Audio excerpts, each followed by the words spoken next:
내 안에 나를 아는 데는 그만큼 나의 수고로움이 있어야 돼. 나의 적공이 있어야 된단 말이에요. 그럼 이 이치를 이해는 하죠? 이해하는데 그치면 안 됩니다. 이걸 확실히 믿고 깨닫고 실행을 해야 된대. 실행을 해야 돼.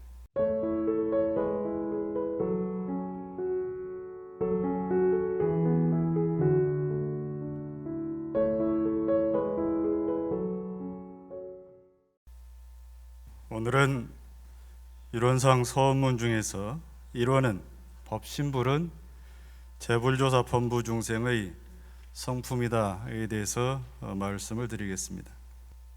천지부모 동포 법률의 본원이 나와 우주 또는 사은과의 관계 속에서 나를 발견하는 것이라면 오늘 말씀드리는 재불조사 범부 중생의 성품은 내 안의 참나를 발견하는 법문입니다. 이론상 서원문에 보면 진급이 되고 은혜는 입을지언정 이렇게 말씀을 하셨죠. 진급이 된다는 것의 근본이 되는 법문은 바로 법신불이 재불조사 범부중생의 성품이다 하신 말씀입니다. 은혜를 입는다는 근본이 되는 법문은 법신불이 천지부모 동포 법률의 본원이다 하신 법문입니다. 아침 이제 길에 나가니까 벚꽃이 망울을 작게 터뜨리기 시작을 했습니다. 이 코로나19라는 불안한 이 시기에도 우주만유는 우리 마음과는 아무 관계없이 때에 따라서 그렇게 작용을 하고 있는 것이죠.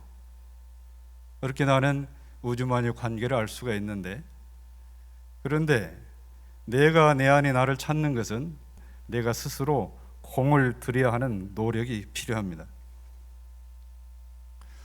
익산에 가면 시내에 작은 산이 하나 있습니다. 배상이라는 산인데요, 제가 한번은 그 산을 가는데 산 아래쪽에서 산 주위를 이렇게 산책하는 길이 산을 둘러싸면서 둥글게 있습니다. 올라가다 보니까 중턱쯤에 똑같이 산을 둘러서 돌 수 있는 산책길을 하나 만들어 놨더라고요. 그래서 이제 저는 그 길은 걷지 않고 곧장 올라가서 이제 산 정상에 올라가서 봤습니다.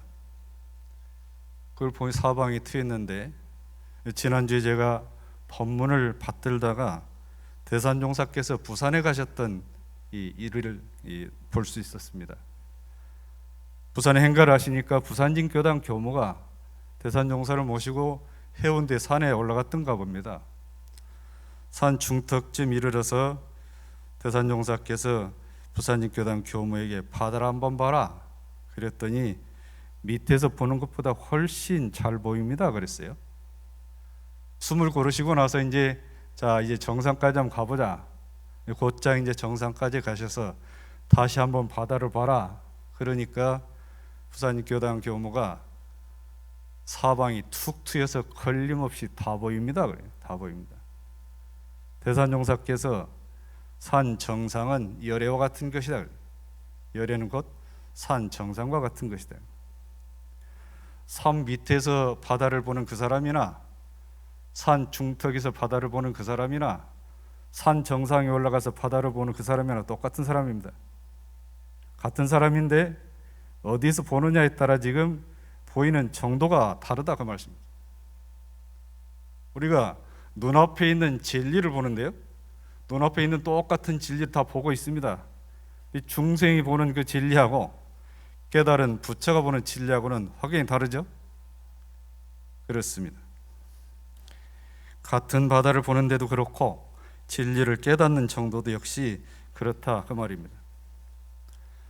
지난번에 제가 원불기에서 법당이 처음 이론상을 봉헌한 것은 사은 위패를 모시면서 시작이 됐다 말씀을 드린 적이 있습니다.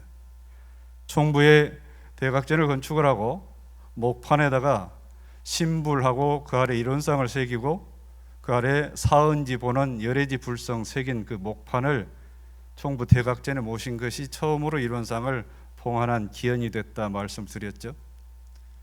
거기에서 열애지 불성, 열애의 불성이라 하는 것이 오늘 말씀드리는 재불조사의 성품을 말씀드리는 거예요. 재불조사의 성품을 말합니다. 이론상 보고에 보면 이 원상의 진리를 깨달으면 각하면 재불조사 범부중생의 성품인 줄 안다고 그랬습니다. 재불조사, 재불조사는 재불과 재조사를 합해서 한 말입니다. 모든 부처님, 모든 조사를 말하죠. 부처님 어느 분이야? 이 세상에 오셔서 진리를 깨달으셔가지고 만중생을 제도해 주신 분을 일러서 부처님을 하잖아요. 그 부처님이 한두 분 아니고 여러 분이니까 재불이라 그럽니다. 근데 소승불교에서는 부처님 오직 서가모니 부처님 한 분으로 이렇게 보고 있다고 그럽니다. 근데 대승불교에서는 부처님은 한 분이 아니다 그 말이죠. 불가에서 얘기할 땐 과거 7불 말씀드렸잖아요. 서가모니 부처님을 포함해서 그 앞에 6 부처님 가셔가지고 과거 7불이라 그럽니다. 이 부처님이라고 하는데 우리가 모시는 소태산 대종사님도 제 부처님 중에 한 분으로 우리가 모셔야 할 것 같습니다. 그러면 조사는 뭐냐? 불교의 각 종파, 여러 종파가 있죠.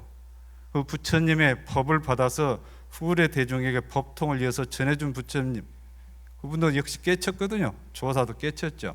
부처님을 받아서 전해준 그 조사, 그 스승, 스님을 일러서 이제 조사라고 하는데, 선종에서는 가섭 존자를 비롯해서 중국으로 건너온 달마대사, 육조 해능대사 이르기까지 33조사를 얘기를 합니다. 육조 해능조사가 그 뒤에는 의발을 전하지를 않았어요. 공식적으로는 조사는 33조사까지인데 그 이후에 여러 종파, 종문이 나눠지면서 나름대로 나는 그 후대에 몇 번째 조사다 이야기를 하긴 합니다. 조사는 바로 그런 분을 말합니다. 그런데요, 불교에는 분명히 윤회의 진리가 있잖아요. 윤회가 진리가 있으면 부처님께서 한 생을 마치시고 돌아가셨으면 그 긴 세월을 영원으로만 다니시지 않을 거고 어느 땅에선가 나셨을 거 아니에요? 나셔서 이 법이 끊이지 않도록, 불법이 끊이지 않도록 하셨을 거란 생각을 할 수가 있을 것 같습니다. 근데 부처님도 대종사님도 태어나시자마자 깨달은 건 아니잖아요. 부처님 태어나셔서 숙급의 서원으로 사람 몸을 받아서 이 세상에 오셨는데 부처님도 30년이 지나서야 진리를 깨달으셨고, 대종사께서 구원검내 서원으로 오셨는데 26년이 지나서야 진리를 깨달은, 원래 그 자리를 낳자마자 바로 찾으신 게 아니고 그렇게 세월이 지나서 원래 그 자리로 오셨다 그 말입니다. 결국에 그 세월, 부처님 30년이 지나시고 대종사님 26년 지나시고 깨달으시고 나니까 색신불과 법신불이 둘이 아니야 하나가 된다고 그랬잖아요. 법신불을 깨달은 그 진리 그 자체, 법신을 말하는 거고, 색신은 뭡니까? 깨달으신 그 분이에요. 깨달으신 그 분과 깨달은 그 진리가 둘이 아닌 하나다, 그걸 말씀하신 거예요. 정산종사께서 삼신불에 대해서 말씀하셨어요. 법신불, 보신불, 화신불, 아주 명료하게 오늘 말씀드린 법문을 밝혀주셨습니다. 법신불은 만법의 근원인 진리불을 말한다. 보신불과 화신불은 그 진리에서 화현한 경로를 말한다. 그런데 이 화신불 우리가 똑같이 사람 몸으로 오신 부처님을 화신불이라고 해요. 사람 몸으로 오셔서 진리를 깨달으신 부처님을 화신불이에요. 색신불, 화신불 같은 말입니다.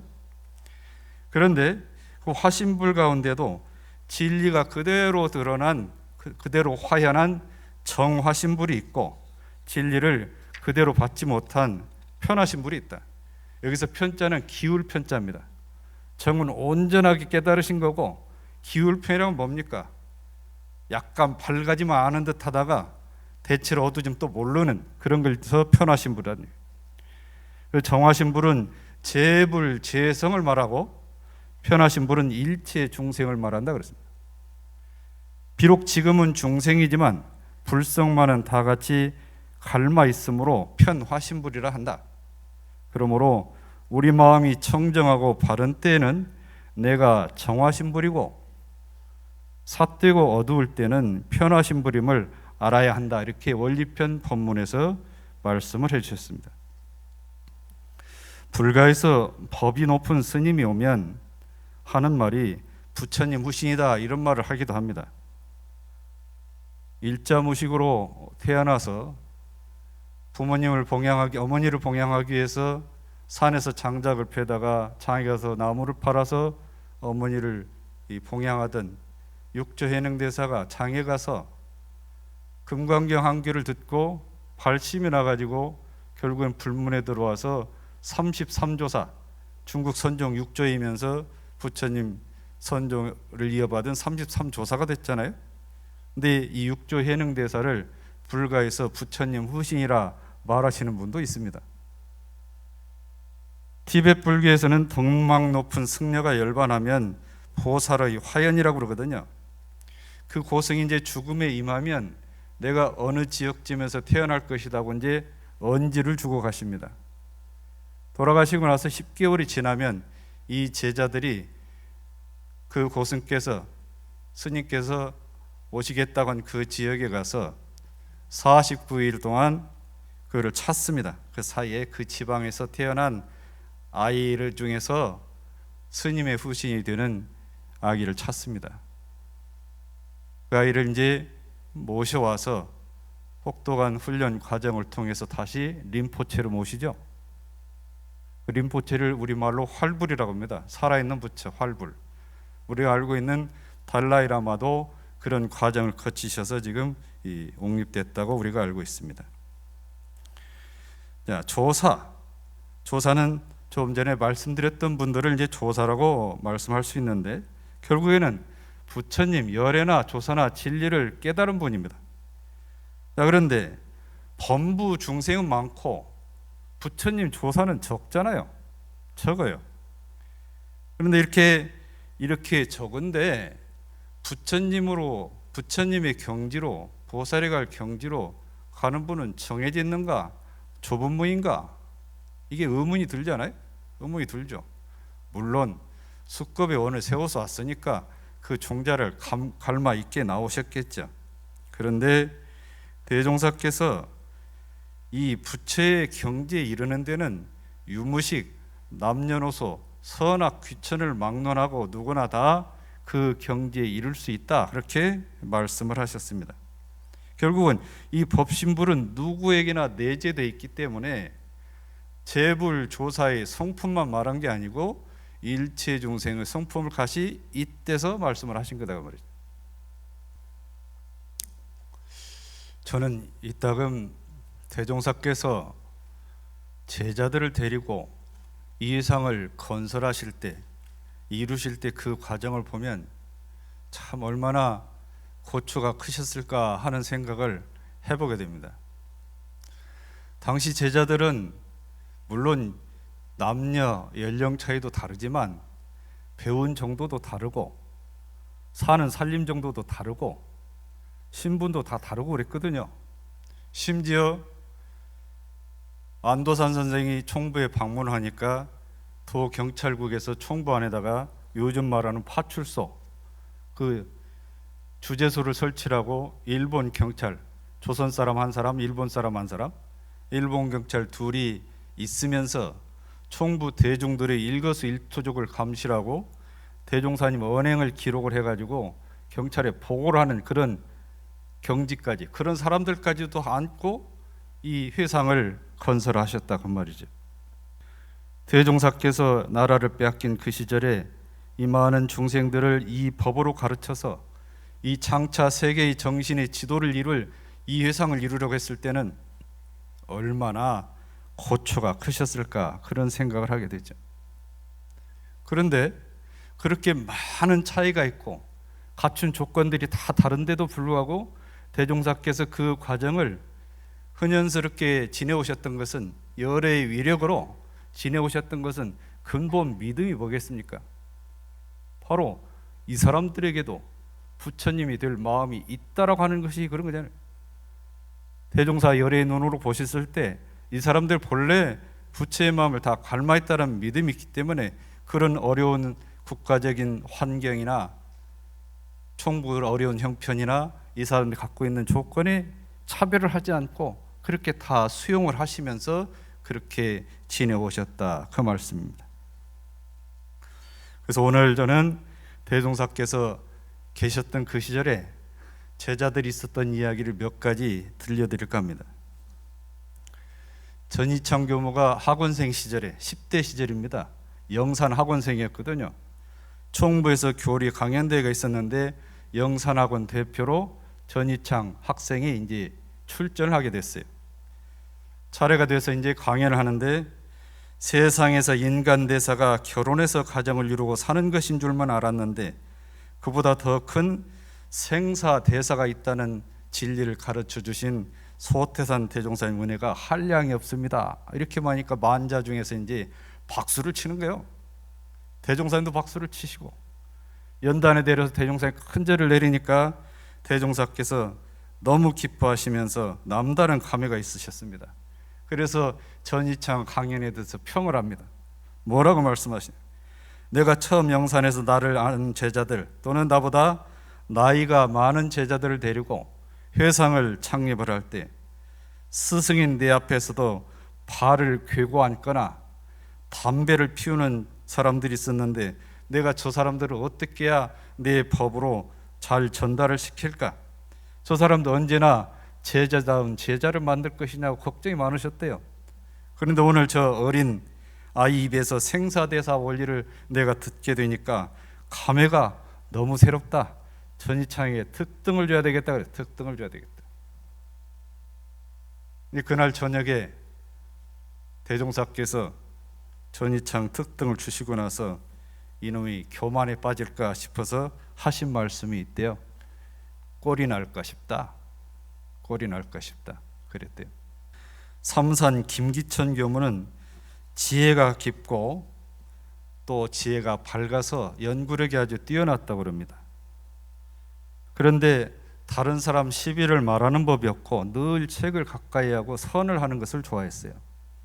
그러니까 인부들을 불러가 밭에서 일을 시키는데 잠시 이제 쉬는 틈이 나면 다른 사람 좀 막걸리 한잔하고 그럴 틈에도 밭두르게 앉아가지고 선을 하고 그래요. 그러면 이제 옆에 후배가 형님 뭐 하십니까? 그러면 아 지금 찾는 것이 있네 그래. 찾는 것이 있네. 그렇게 정진을 하셨답니다. 그 대종사 계실 때 제자 중에서 처음으로 견성인가를 받은 것이 삼산 김기천입니다. 그래서 그에 대한 법문이 대종경에 나오죠. 하루는 선원에서 김기천이 성리서라는 것을 대종사께서 들으시고 말씀을 하시죠. 내가 지난 밤에 여의주를 얻어서 삼산에게 주었더니 그걸 꿀꺽 받아먹고 즉시 환골탈태하더라. 오늘 성리서라는 것을 실제로 보니까 정신이 상쾌하다 하시면서 이 법이라고 하는 것은 사정으로 주지 못한다. 원근 진소에 끌려서 주는 것이 아니다. 법이라는 것은 저희 해안이 열려야 그 법을 받아들이는 것이다. 용은 여의주를 얻어야 조화가 나는데 수도인은 성품을 와서 단련을 할 줄 알아야 능력이 생긴다 그랬어요. 그 법문을 듣고 문정규가 궁금한 게 생겼어요. 저희들이 정산을 존경하는데 정산도 견성을 했습니까? 물었어요. 대종사 말씀하시는데 집을 짓는데 큰 집과 작은 집을 같이 착순했지만 어떤 집은 빨리 지어지기도 하고 어떤 집은 늦게 지어지기도 한다 하시면서 정산은 좀 시일이 좀 걸리겠다 그랬대요. 이해가 좀 안 되죠? 이해가 되나요? 우리 교당에서 이제 오는 방송 TV에서 홍익학당 윤흥식 선생이 정산종사 법어 원리편으로 강의를 하는 걸 녹화를 하거든요. 격주라서 녹화를 하는데 그분한테 들은 얘기인데요. 그분이 그 강의를 들으러 오시는 분들은 교도 아닌 분도 많아요. 근데 원리편 가지고 하는데 자기가 지금껏 많은 경전을 봤는데 정산종사 법어 원리편 같이 진리를 명료하게 밝힌 법문이 없다. 이분은 확실하게 대각을 하신 분이다. 이렇게 이야기를 하더라고요. 그런데요, 정산종사께는 약관의 나이에 고향에서 나와가지고 61세에 돌아가실 때까지 고향을 한 번도 안 가셨어요. 그러면 고향에서 나오기 전에 한학을 유학자이신 할아버지한테 배웠거든요. 그러니까 10대 때 배운 게 전부 학문이라고 하는 것은. 그 다음에 9살 연상인 대종사를 만나서 대종사의 지도를 받은 거거든요. 윤흥식 선생은 원불교는 대승불교의 정수라고 그래요. 정수라. 그런 어른입니다. 물론 하늘에 사무칠 정도의 구도의 정력은 있으셨죠. 또 다음 이야기입니다. 목수일에 능하셨던 김남천이라는 제자가 있었어요. 열반을 앞둔 지 얼마 안 됐을 때가 원기 26년 1941년 6월쯤에 하루는 이제 지팡이 의지에서 비틀비틀 조실 앞으로 왔습니다. 그때 시자가 안희정 교모가 시자였거든요. 와서 이제 연유를 부르니까 대종사님 뵈러 왔다 그런 거예요. 그래서 이제 들어가서 김남천이 왔습니다 하고 고하니까 대종사께서 친히 나오셨어요. 몸도 불편한데 어찌 이렇게 왔는가? 김남천이 말을 합니다. 제가 대종사님 모시고 20년 넘게 이 법을 공부를 했는데 죽기 전에 견성인간은 좀 바꿔가야 되겠습니다. 대종사께서 그 마음이 가득해서 그래 그러면 묻는 말에 대답을 해보거라. 만법 귀를 일러라. 청정 법신불 아닙니까? 알았다. 그만 가보거라. 인가 해주시는 겁니까? 알았으니까 그만 가보라니까. 사흘 뒤에 열반했답니다. 이렇게 많고 다양한 제자들이 범부 중생인 나의 성품이 제불조사의 성품과 둘이 아닌 그 법신불 진리를 깨닫고 믿고 행하도록 끊임없이 공들이고 가르쳤던 대종사님이십니다. 그것이 기초가 있어서 오늘 이 세상이 이렇게 이루어진 거다 그 말씀입니다. 마음 공부는 우리에게는 이론은 제불조사의 성품이라는 이 법문도 좋지만 일체 중생의 성품이라는 법문이 더 좋습니다. 그렇지 않나요? 이론은 법신불이니 제불조사의 성품이다 이렇게 끝냈으면 우리는 할 일이 없죠. 희망도 없고. 그렇지 않나요? 이때서 제불조사 범부중생의 성품이라는 하신 법문이 불법에 불문에 들어온 우리에게는 가장 큰 희망이 되는 법문이다. 불교 선종에서 성품짜리는 말과 글로서 전할 수 없다. 그래서 교의 별전이란 말씀입니다. 가르칠 교자, 바꿔될 자, 나눌 별자, 전할 전자. 이 경전, 부처님 말씀으로는 이 참 진리를 전할 수 없다 그 말 하거든요. 이 경전이라고 하는 것은 달을 가리키는 손가락과 같다고 해요. 달을 가리키는 손가락. 그걸 사자로 세 가지 얘기를 할 때 불림 문자 첫 번째. 문자로서 세울 수 없다. 문자로 그 진리를 밝힐 수 없다. 불림 문자. 직지인심 견성성불그림. 이렇게 말을 하는데 대종사께서 말씀을 하셨죠. 근래 왕왕 성리를 다루는 사람들이 말 없는 것으로만 해결을 지으려고 하는 수가 많은데 그거 참 큰 병이다. 진짜 아는 사람은 그 자리가 원래 머리와 꼬리가 없는 자리지만 그 머리, 꼬리 두 미를 분명히 갈라낼 줄도 알고 언어의 도가 끊어진 자리죠. 말로서 다 설명을 할 수 없는 자리지만 역시 언어로 다 말을 할 수 있어야 한다. 참으로 아는 사람은 아무렇게 하더라도 아는 것이 나오고 모르는 사람은 아무렇게 해도 모르는 것이 나온다. 또한 말 있는 것만으로 능사를 삼을 것도 아니니 불조들의, 여기서 불조는 부처님과 조사를 합해서 한 말이 불조예요. 불조는 불조들의 천경만론, 천경이란 천 가지 경전이에요. 만 가지 논, 경을 해석한 걸 논이라고 그러거든요. 이 천경만론은 마치 저 달을 가리키는 손가락 같아요. 이 달을 가리키면 달을 봐야 되는데 달을 가리키는 손가락을 보면 참달은 못 본다 그 말씀이죠. 대종사께서 천도법문에 성품자리에 대해서 잘 일러주셨습니다. 생사이치는 부처님이나 일체 중생이나 다 같은 것이며 성품자리도 또한 다 같은 본연청정한 성품이며 원만 구족한 성품이다.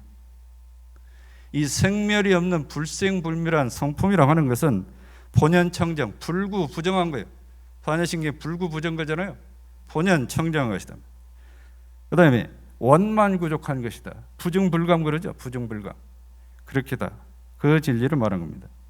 자, 성품이라는 것은 허공의 달과 같이 참달은 허공에 홀로 있건만은 그 그림자달은 일천강에 비치는 것과 같이, 우리 진공묘유 말하죠. 진공묘유.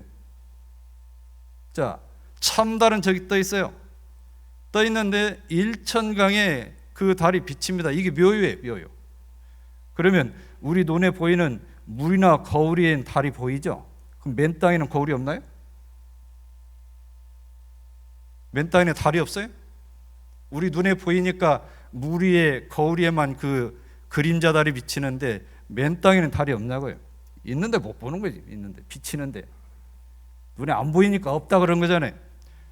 그래서 묘유에는 보이는 그것과 보이지 않는 그걸 합해서 묘유라고 하는 거예요. 이 우주와 만물도 또한 그 근본은 본연청정한 성품 자리로, 자 이제 없는 자리를 얘기합니다. 한 이름도 없고 한 형상도 없고 가고 오는 것도 없고 거래도 없고 죽고 나는 것도 없고 생사도 없고 부처 중성이 차별도 없고 허무와 정멸이라는 것도 없고 없다 하는 말도 또한 없는 것이며 유도 아니요 무도 아닌 그것이나 이 진공자리를 말하는 거예요. 진공자리. 자, 여기까지는 허공에 뜬 더 참달을 비유해서 말한 거예요. 저 참달이라는 게 어떤 달이냐 하는 것을 그 없는 자리 진공의 소식으로 말씀을 하신 겁니다. 자, 이제 있는 자리 얘기입니다. 그 중에서 무의와 자동적으로 생겨나 우주는 성주 괴공으로 변하고, 우주는 변하는 형태가 성주 괴공이요. 성 이루어졌다, 이루어진 게 그대로 머물렀다, 괴 부서져 없어져요? 흔적도 없으니 성주 괴공입니다. 만물은 생로병사를 따라서 육도와 사생으로 변화하고, 이 내용은 나중에 이론산성 뒤쪽 얘기할 때 말씀드리겠습니다. 1월은 왕래하여, 해와 달은 왕래하여. 해와 달은 왕래하는 뭐예요? 낮에는 해 뜨고 밤에는 달 뜨는 거 아니에요? 왕래하여 주야를 변화시키는 것 같이, 해가 뜨면 낮이라고 하고 달이 뜨면 밤이라고 그러잖아요. 너희 육신 나고 죽는 것도 변화는 될지언정 생사는 아니다. 묘유를 말한 거예요. 그 없는 자리에서 그 있는 것이 무의와 자동적으로 생겨나서 우주는 성주 괴공으로 하고 만물은 생로병사 이렇게 다양하게 나타난다 말이에요. 이게 묘유를 말하는 묘유를. 예. 이것은 아까 말씀드린 일천강에 비치는 달이에요. 아까 없는 자리는 허공에 뜬 달이고, 허공에 뜬 달이고, 이렇게 나타나 있는 것은 일천강에 비치는 달을 비유를 해서 말씀하신 거예요. 비유를 해서. 자, 우리 앞에 나타나 있는 이 모든 것은 텅 빈 그 자리에서 마음 작용을 따라 다 나타나는 거예요. 그래서 일체유심조라고 하는 거예요. 둘이 아닌 하나로서 조화를 이루고 있다, 그 말씀입니다. 그렇게 말씀하시고 마지막에 뭐라고 하십니까? 듣고 들었는가? 이제 이 성품자리를 확연히 깨달아 알았느냐? 이렇게.